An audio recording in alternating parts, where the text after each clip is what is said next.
Monaco F1 Racing Team, 11e écurie du plateau ou nouveau projet Mornay. Qu'est-ce que c'est que ce truc encore? Monaco F1 Racing Team, ce nom déjà m'inspire pas confiance.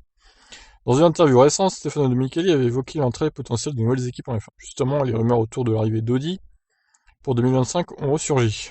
Et preuve de l'intérêt que dégage la F1, un autre projet se fait aujourd'hui remarquer. Une nouvelle inscription potentielle en Formule 1 sous le nom de Monaco F1 Racing Team a surgi dans la presse aujourd'hui. Alors, il y aura que des pilotes monégasques, c'est ça? Donc il y a Charles Leclerc déjà, puis un autre, je ne sais pas qui. Ce serait marrant, hein, remarque. Mais en vérité, le projet Monaco est lié au défunt projet Campos, dont Pantera Team Asia a hérité, car il est mené par Monaco Increase Management, soit la société même qui devait initialement soutenir l'arrivée de Campos en Formule 1. MIM est la société de Salvatore Gandolfo, qui ne s'était pas illustré par son sérieux ou son efficacité il y a 2 ans. Pour le projet Campos, Gandolfo l'assurait, il visait une arrivée en 2021 en Formule 1. On a vu la suite. Mais il revient à la charge aujourd'hui. Il aurait même déjà reçu l'approbation du prestigieux Automobile Club de Monaco pour dégoter le nouveau nom de son projet. Il faudrait cependant que Gandolfo gère la potentielle et explosive prime anti-dilution à 200 millions de dollars.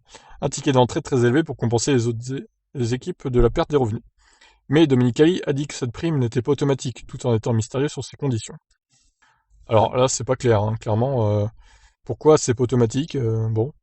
À la suite des propos de Domenicali, Salvatore s'est fendu d'un communiqué pour mettre la pression sur cette fameuse prime. Le timing n'est pas innocent.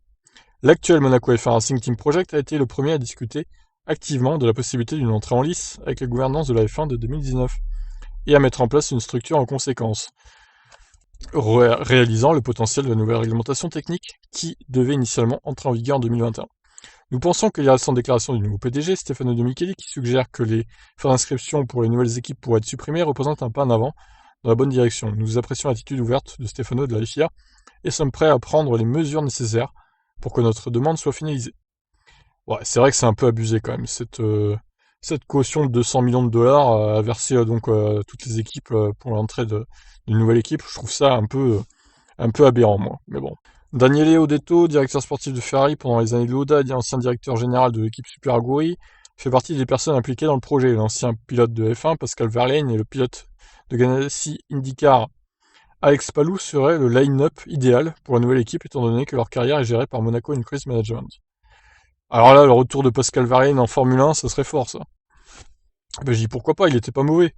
C'est juste que bon, il avait une mauvaise réputation quand même. Verlaine, comme quoi il bossait pas, il était un peu méchant avec les mécanos, etc. Je sais pas si c'est vrai ou pas, mais c'est ce qui se disait sur lui en tout cas.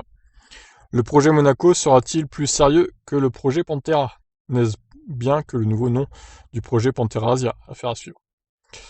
Bon, bah écoutez, moi je dis oui, hein, s'il y a une autre équipe de Formule 1, une 11e équipe, ce serait pas mal d'avoir 22 voitures comme à la bonne époque sur la grille. Mais bon, après, je doute un petit peu du sérieux de ce projet. Bon, je demande à voir, j'attends de voir.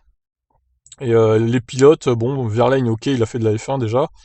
Par contre, Alex Palou, je sais pas trop ce qu'il vaut, donc à voir. Bah écoutez, je suis un peu dubitatif sur ce projet, j'attends de voir ce qui se passera. Mais à mon avis, ça se fera pas. Je vous laisse réagir. Ciao.